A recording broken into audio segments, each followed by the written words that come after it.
누가복음 11장 37절부터 44절까지 말씀 보겠습니다. 여기 설교 요약을 참고하시면 되겠습니다.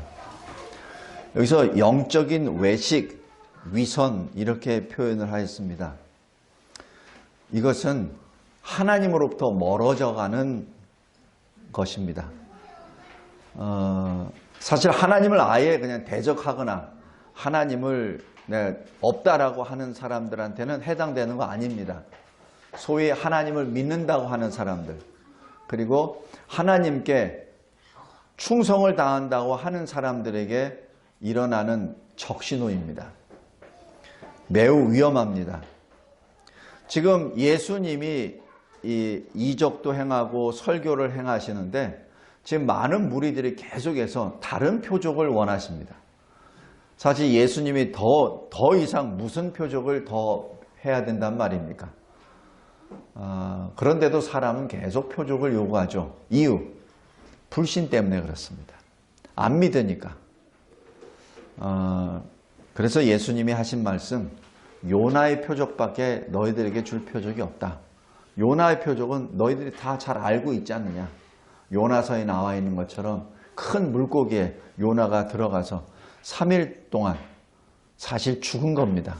그랬다가 하나님의 은혜로 다시 육지로 나와서, 육지가 어디죠? 눈 떠보니까 거기가 니느웨입니다. 자기가 니느웨를 벗어나려고 반대 방향으로 계속 갔는데 물고기 뱃속에 있다가 뱉어가지고 나와보니까 니느웨예요. 그래서 사실 여기 요나서에 나와 있는 것처럼 무슨 성심성의껏 전도한 것도 아닙니다. 그냥 한나절 가서 한마디 외치고 나온 거예요. 그런데 이 요나는 엄청난 것을 봤죠. 자기가 의도하지도 않았던 니느웨 전체가 회개합니다. 그러면서 니느웨 성이 구원을 받죠. 이것이 바로 예수 십자가 죽으시고 3일 만에 죽은 자 가운데서 부활하시는 그 사건의 예표이기도 합니다. 그래서 지금 요나의 표적밖에 보일 표적이 없다는 얘기는 바로 예수님의 십자가 죽으심과 부활에 대한 것을 지금 미리 말씀해 주신 겁니다. 자, 그러고 있을 때 37절, 한 바리새인이 점심 식사를 초대합니다. 그런데 여기 유대인들은, 특히 바리새인들은 어떤 사람이냐면 하나님의 말씀에 불순종하고 우상을 섬겼던 유대인들이 바벨론으로 포로로 끌려가죠. 성전이 무참히 짓밟혀 버리죠. 그래서 이 사람들이 참 황당한 겁니다. 하나님이 성전에 계셨다고 믿었고, 그리고 성전이 있는 예루살렘, 유다는 결코 멸망하지 않을 거라고 늘 신앙적으로 자부했었는데, 이게 눈 떠보니까 바벨론을 포로로 끌려갔거든요. 눈 떠보니까 주위에 있는 나의 친족들은 다 죽었거든요. 도대체 이게 어떻게 된 겁니까? 라고 부르짖은 거죠. 그래서 그때부터는 성전 시대가 아니라 바로 성전 시대로 됩니다. 왜냐하면 성전, 이 구약, 이 토라는 들고 다녔죠. 성전은 무너졌습니다. 그래서 그곳에서는 이제 말씀 중심의 시대가 된 거죠. 그때 이 거룩한 사람이라는 뜻으로 바리새인이 등장하게 됩니다. 우리가 왜 이렇게 하나님 말씀을 지키지 않게 되었지? 왜 우상을 섬기게 되었지? 라는 그것을 회상하면서 다시 한번 말씀을 이제는 굳건히 지켜야 되겠다라고 했는데, 거기까지는 좋은데 그 말씀 자체로 들어가야 되는데 자신들이 또 말씀을 또 만듭니다. 어떻게 만드냐면, 안식일을 거룩히 지키라 라고 하는 것에 대해서 일을 하지 말라 그랬지, 그럼 일의 규정이 뭐지? 라고 얘기한 거죠. 그래서 최소한 어느 정도 뭘 들고 몇 미터 이상 걸어가면은 이건 일하는 거야. 또 곡식을 뭘 할 때 손을 비비거나 뭐 하는 것까지는 좋은데, 그거를 몇 번 더 해서 어느 수단을 써서 한 건 일하는 거야, 아니면 일 안 하는 거야 라고 해가지고 그걸 세부 각 규정을 만듭니다. 성도 여러분, 이게 우리 인간의 참 우매함입니다. 우리는 어떤 것을 지키려고 할 때 무슨 그 규정이 잘못돼서 안 지킨다고 생각을 해요. 근데 실은 규정이 잘못되거나 법이 잘못돼서 안 지키는 것이 아니라 내가 마음이 없으니까 안 지키는 거죠. 근데 그거를 바리새인들은 사실 거기서 실수한 겁니다. 좀 더 규정을 세분화 하면은 거기에 빠져나가지 못할 거야 라는 식으로 접근을 한 거예요. 그래서 여기 손 씻는 것도 마찬가지입니다. 세상 밖에 나가면 온갖 죄악이 많아. 그러니까 들어왔을 때는 손을 씻어야 돼. 손을 씻을 때 어떻게 씻냐면은 보통 우리가 손 씻을 때 어떻게 했죠? 이렇게 지금은 수돗물에다 이렇게 하지만은 물을 받아놨을 때는 손을 이렇게 씻죠. 바가지를 이렇게 떠서. 그죠? 이렇게 놓고 이렇게 씻죠. 그거는 안 된다는 얘기입니다. 그렇게 씻으면 이 물이 여기 할 때 여기는 깨끗할지 모르도 여기는 또 더러운 게 있기 때문에 옮기면 또 더러워진다는 얘기죠. 그러니까 씻을 때 부어서 씻고 깨끗해진 다음에 이걸 씻고 그 절차를 또 해놨어요. 그 다음에 어떻게 하냐면은 팔뚝까지 걷어서 여기서부터 이렇게 부어야 된다고. 그럴듯하죠. 근데 참 바보죠. 이거는 위생에 손 씻는 것이 아닙니다. 내가 세상에 나아가서 죄와 같이 어우러졌으니까 그 죄를 씻는다는 그 의식입니다. 지금 바리새인들이 그렇게 한 겁니다. 그러니까 이 바리새인들이 그렇게 거룩한 일을 쭉 해왔으니까 일반 사람들은 바리새인이 뭐라고 하면 끔뻑 죽고 바리새인이 뭐라고 하면 무조건 거기에 따라가는 거죠. 그것을 예수님이 지적한 겁니다. 예수님은 여기 38절 손을 씻지 아니하십니다. 의도적입니다. 왜냐하면 이것을 뻔히 보고 있거든요. 지금 이 예수라는 젊은이가 지금 말씀을 율법을 지금 순종하고 있나 안 하는 지금 그거 보고 있는 거예요. 지금 이제 예수님을 위해서 점심 식사 초대한 게 아니라 예수님을 올무에 떨어뜨려서 지금 공격하기 위해서 지금 일부러 부른 겁니다. 지금 예수님 그걸 아시죠? 그러니까 손을 안 씻으십니다. 그래서 이제 38절 후반부에 보면은 바리새인이 이상히 여기니라 라고 얘기하는 것은 바로 이게 이제 됐네. 예수를 공격할 찬스 이렇게 잡은 거죠. 그랬을 때 예수님이 39절에 본론으로 바로 들어가십니다. 너희 바리새인은 지금 잔과 대접의 겉은 깨끗이 하나 너희 속에는 탐욕과 악독이 가득하도다 라고 말씀합니다. 이게 무슨 말씀입니까? 지금 너희가 만든 이 규정은 하나님의 뜻이 아니라 너희들이 만든 것이다. 지금 예수님이 손을 안 씻은 이유는 그건 사람이 만든 법이에요. 예수님은 사람의 그 법에 움직이신 분이 아니에요. 하나님의 말씀이시잖아요. 그 말씀이 육신을 입고 오셨잖아요. 그래서 하나님의 말씀대로 행하시는 것이지 사람이 만든 규정이나 이 규례에 의해서 움직이시는 분이 아니라는 것을 여기서 선언하시고 그리고 근본적인 것을 말씀합니다. 너희들은 왜 껍데기는 깨끗이 하는데 너희들의 속은 왜 그렇게 더럽냐라는 그 말씀입니다. 첫 번째 교훈. 여기 설교요약 1번 작은 4번 보시기 바랍니다. 우리 그리스도인은 이 시대를 살면서 하나님의 법과 사람의 법을 구분할 줄 알아야 됩니다. 무엇이 하나님의 법인지. 사도행전에서도 보면은 사도들이 예수 부활을 막 전할 때 그때 제사장과 그 서기관들이 그 사도들을 붙잡았잖아요. 붙잡아서 말 못하게 하죠. 그때 뭐라고 하죠? 사도들이 사람의 말을 듣는 것이 옳으냐 하나님의 말씀을 듣는 것이 옳으냐. 굉장히 중요한 겁니다. 성도 여러분, 이 시대도 마찬가지예요. 이 시대가 굉장히 혼돈의 시대에 살고 있어요. 지금 어느 시대에 어떤 이슈가 딱 나타났을 때 그것을 하나님의 렌즈로 보는 거냐 아니면 사람의 렌즈로 보느냐가 큰 차이입니다. 우리는 하나님의 눈으로 봐야 됩니다. 그러려면 하나님의 말씀을 통하여 봐야 돼요. 지금 예수님이 지적하신 게 그거예요.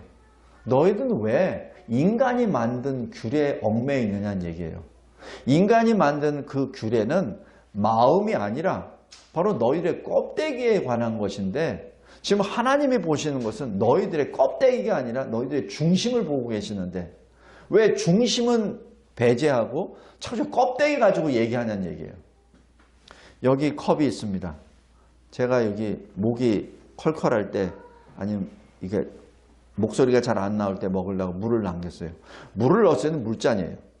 이것이 금으로 만들었던 다이아몬드로 만들었던 아니면은 질그릇으로 만들었던 여기에 물을 넣으면 물잔입니다. 그러나 이것이 만약에 금잔이라 하더라도 여기에다가 동물을 타면 이건 독잔입니다. 마찬가지입니다. 우리가 아무리 이 껍데기가 깨끗하다 하더라도 내 속에 악한 것이 들어가 있으면 나는 악인입니다. 꼭 지금 예수님이 지적하신 것이 이것입니다. 성도 여러분, 첫째, 이 시대를 살면서 하나님의 말씀과 세상 사람들의 말을 구별해야 합니다. 다음 두 번째, 예수님께서는 지금 여기 설교요약 2번에 1번, 작은 1번부터 4번까지 네 가지 위선, 외식을 지적합니다. 첫 번째, 바리새인들은 경건의 능력보다 내적인 경건의 능력보다 외적인 경건의 모양을 더 중시합니다. 그릇의 겉은 깨끗하나 마음속에 탐욕과 악독이 가득합니다. 이사야서 29장 13절 말씀입니다. 이 백성이 입으로는 나를 가까이하며 입술로는 나를 공경하나 그들의 마음은 내게서 멀리 떠났나니 그들이 나를 경외함은 사람의 계명으로 가르침을 받았을 뿐이라. 굉장히 골수를 쪼개는 그 말씀입니다. 지금 이 말씀은 이사야 선지자를 통하여 성령께서 이 유다 백성에게, 거룩한 유다 백성, 자기들은 여기에 남은 자라고, 자기들은 선민이라고, 자기들은 하나님의 백성이라고 주장하면서 우상을 섬겼던 바로 그 현장에서 지금 말씀하신 것입니다. 예배를 참석하러 성전에 와요. 그러나 성전에서 하나님을 만나는 것이 아니라 성전 뜰만 받고 돌아갑니다. 성전 안에서 하나님께 예배 드리는 것이 아니라 우상에게 절하고 나와버립니다. 껍데기는 거룩한 하나님의 백성이죠. 그러나 속은 우상 숭배자들인 뜻입니다. 손은 깨끗한데 마음이 더럽습니다. 내적 경건은 없는데 외적 순종만 하는 것, 그것이 위선이요 외식입니다.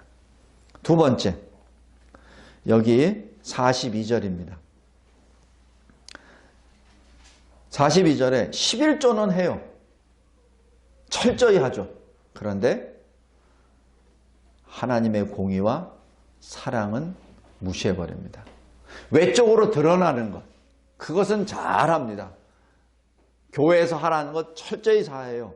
근데 내가 하나님을 사랑하지 않는데, 하나님을 사랑하지 않으니까 나를 움직이는 에너지, 나를 움직이는 어떤 그 동력은 바로 내 체면 때문에, 내 의지로 무엇인가 하려고 하죠. 그건 안 된다는 얘기입니다. 하나님의 사랑이 동력이 돼야 됩니다. 하나님의 사랑이 동력이 돼야 돼요. 하나님의 사랑이 동력이 되지 않고 내 의지로, 내 무엇던 계획으로, 내 생각으로 하려다 보니 그냥 전부 다 좌초에 빠져버리고 맙니다. 그리고 하나님의 거룩, 하나님의 공의가 이러한 일들을 행하도록 나를 늘 정결케 하도록 내가 회개의 길을 걸어가야 되는데, 그러지 않고 하나님의 공의에서부터 착착 멀어져 가버리죠. 지금 예수님이 그것을 지적하신 겁니다. 그것을 책망하신 거예요. 예수님이 말씀하십니다. 그러나 이것도 행하고 무엇죠? 11조도 하고 저것도 버리지 말아라. 공의와 사랑도 버리지 말라 하는 그 얘기입니다. 성도 여러분, 제가 여기 11조가 나왔으니까 언뜻 말씀드리겠습니다.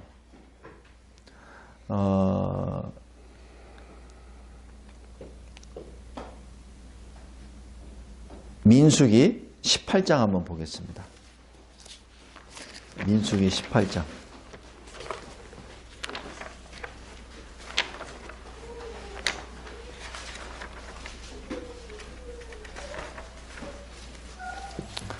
(21절부터) (24절까지입니다)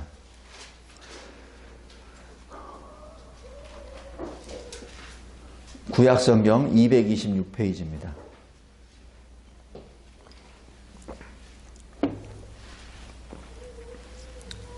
제가 읽겠습니다. 하나님의 말씀입니다. 내가 이스라엘의 11조를 레위 자손에게 기업으로 다 주어서 그들이 하는 일, 곧 회막에서 하는 일을 갚나니. 바로 이스라엘이, 하나님의 백성이 11조 하는 그 용도는 레위인이 하나님의 집 회막에서, 성전에서 하는 일에 사용됩니다. 그것이 11조의 용도입니다. 22절, 이후로는 이스라엘 자손이 회막에 가까이 하지 말 것이라 죗값으로 죽을까 하노라. 23절, 그러나 레위인은 회막에서 봉사하며 자기들의 죄를 담당할 것이요 이스라엘 자손 중에는 기업이 없을 것이니 이는 너희 대대의 영원한 율례라. 24절, 이스라엘 자손이 여호와께 거제로 드리는 11조를 레위인에게 기업으로 주었으므로 내가 그들에게 말하기를 이스라엘 자손 중에 기업이 없을 것이라 하였노라. 다시 여기서 레위인은 하나님으로부터 받은 땅이 없어요. 근데 살아야 되잖아요. 뭘로 산답니까? 11조로 삽니다. 대신에 땅의 밭을 일구며 사는 것이 아니라 11조를 받아서 삶으로 레위인은 온전히 회막에서, 성전에서 일을 합니다. 이것이 구별입니다. 그런데 하나님은 레위인을 궁핍하게 안 만드세요. 왜? 12지파잖아요. 12지파에 10분의 1씩 점다하니까 실은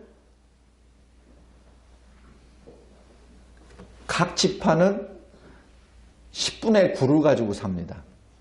그런데 레위 지파 사람들은 10분의 12 가지고 살아요. 그죠? 그냥 계산으로 그냥 봤을 때. 다시 여기서 레위인에게 하나님은 아주 풍부한 것을 주십니다. 그걸 기업이라고 하십니다. 왜? 하나님을 섬기는 자가 궁핍을 떨면은 그것은 은혜가 안 됩니다. 그리고 하나님께 집중을 하지 못해요. 또 하나, 숫자상으로도 그렇죠. 인구수도 레위인은 다른 지파보다 숫자가 적습니다. 다시 얘기해서 레위인이 갖게 될 그 11조의 총수를 보면 다른 지파 누구보다도 훨씬 부유합니다. 하나님의 원리가 그래요.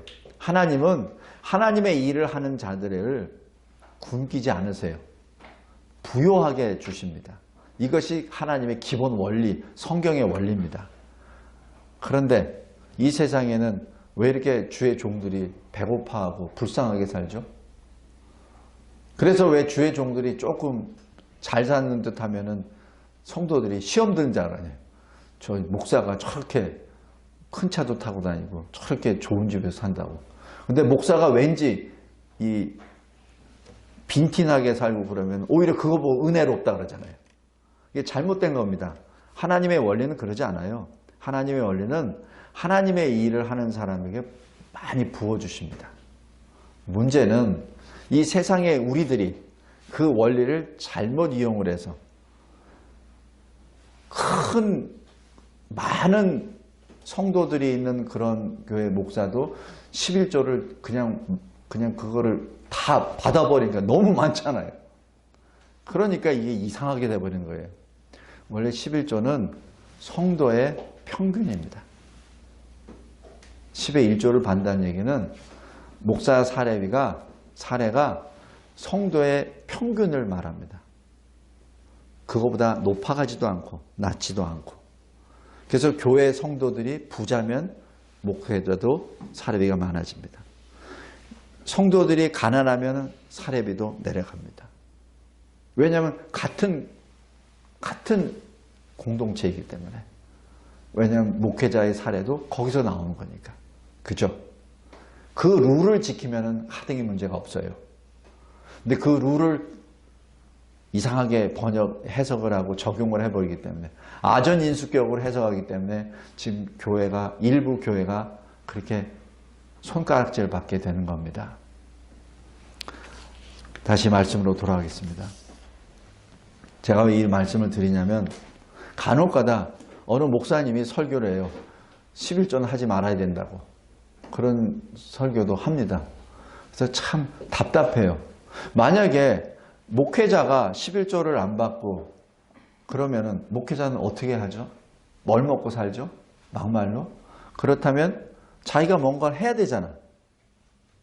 그럼 말씀과 기도는 언제 하고? 성도는 언제 돌아보고? 그래도 된다는 건가요? 그냥 물질만 계산을 해서 하나요? 그러면 성도들이 하나님께 드릴 그 복을 받을 11조의 행위나 헌금의 행위는 다 제거해버리고 그럼 그 교회는 어떤 유익을 얻나요? 말이 안 됩니다. 근데 말이 안 되는 것을 말을 하고 오히려 말이 안 되는 것이 오히려 정당하게 보이는 이상한 시대에 우리가 살고 있습니다. 오늘 예수님이 하신 것 외식하지 말라 두 번째. 물론 11조에 대해서 말씀하셨습니다. 그러나 주님이 분명히 말씀하셨어요. 11조도 행하고 공의와 사랑도 행하라. 꼭 기억하시기 바랍니다. 다음에 세 번째 위선입니다. 설교요약 큰 2번에 작은 3번입니다. 어떤 위선이냐면 자기 이름을 내려고 합니다. 자신의 뜻을 이루려고 합니다. 우리는 경쟁사회에 살고 있습니다. 다른 사람보다 뛰어나려고 본능적으로 반응을 합니다. 그러다 보니 하나님의 뜻이 아니라 자기 뜻, 하나님의 영광이 아니라 자기 이름을 내려고 하죠. 그러다 보니 여기 본문 43절이 됩니다. 너희가 회당의 높은 자리와 시장에서 문안받는 것을 기뻐하는도다. 하나님께 영광을 드려야 되는데 자기가 대접을 받으려고 해요. 잘못된 것입니다. 다음에 위선 네 번째, 여기 본문 44절입니다. 너희는 평토장한 무덤 같아서, 평토장한 무덤이란 무덤이 이렇게 뭐 표시가 돼야 되는데 아예 일반 평지와 똑같이 만들어 버렸다는 얘기입니다. 그러니까 어떻게 되죠? 이게 무덤인지 아닌지 모르는 거죠. 다시 얘기해서 영적으로 죽어 있다는 것을 자기 자신도 모르고 지나가는 사람도 모릅니다. 굉장히 무서운 말씀입니다. 내가 영적으로 지금 죽어 있는데 그것을 내가 죽었다는 걸 몰라. 내가 영적으로 침체되어 있는데 영적으로 침체되어 있는 것도 몰라. 그래 놓고 다른 핑계를 댑니다. 왜 이것도 안 되고 저것도 안 되지? 왜 뭐 하는 일마다 뭐 안 되지? 왜 나는 자꾸 이 불만만 많지? 왜 내가 저 사람만 보면 이렇게 화가 나지? 이렇게 된다고요. 왜 내가 뭘 하려고 하면 하나님의 일을 하려고 하는데 자꾸 이게 뭐 하고 싶은 마음이 안 나고 자꾸 뒷전에 가려고 하지? 라고 하는 것. 그것이 하나씩 보이는 그 사인입니다. 근데 불행한 것은 평토장한 무덤 같아서 나도 몰라요. 내가 죽었는지. 다른 사람도 몰라요. 그 사람도 죽어 있는 사람이기 때문에. 이것이 예수님이 여기 39절부터 44절까지 주신 위선, 외식 네 가지입니다. 말씀을 맺겠습니다. 그리스도인은 혹시나 내재하고 있는 자신의 위선을 정확히 보고 슬퍼해야 합니다. 정확히 자기를 봐야 돼요. 그리고 솔직해야 됩니다. 뭘 덮으자고 생각하지 말고 정확히 보고 슬퍼하고 그리고 고쳐야 합니다. 근데 여기서 정확히 볼 때 그 뭘로 보죠? 말씀으로 봐야 됩니다. 그래서 말씀이 중요한 거예요. 내 판단으로 보면 안 되고 다른 사람의 뭘로 판단하면 안 됩니다. 또 어느 훌륭한 목사님의 말씀을 가지고 또 판단해도 안 됩니다. 만약 어느 훌륭한 목사님 설교자의 말씀이 좋다면 그 말씀이 성경에 있는가 확인하십시오. 그리고 성경에 있는 것이 정확히 해석되어 있고 적용하는지 그거를 반드시 봐야 됩니다. 중심은 말씀입니다. 그래서 말씀으로 나를 봐야 합니다. 나의 위선, 나의 외식을 봐야 됩니다. 그리고 슬퍼하고 고쳐야 합니다. 그것이 개혁입니다. 그것이 개혁입니다. 그래서 말씀으로 돌아가라는 것이 바로 개혁입니다. 위선의 마음을 고치는 치료제는 복음입니다. 고린도전서 15장에 예수님을 이렇게 불러주세요. 살려주는 영. 영어로 하면은 The Life-Giving Spirit입니다. 생명을 주시는 영. 그분이 예수님이십니다. 우리 구주 예수 그리스도를 믿음으로 그리스도 안에서 그리스도와 연합된 상태로 새 생명을 얻는 것, 새로운 피조물이 되는 것, 바로 그것입니다. 여기서 이 새롭다라고 얘기하는 것은 new라는 개념이 아닙니다. 시간적인 새 것이 아니라 전혀 형질, 질적으로 아예 다른 새로운 것, 새로운 피조물입니다. 위로부터 난 피조물입니다. 고린도후서 5장 17절입니다.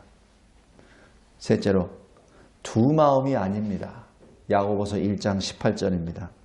마음을 같이하여 같은 사랑을 가지고 뜻을 합하여 한 마음, 예수 그리스도의 마음을 품는 것입니다.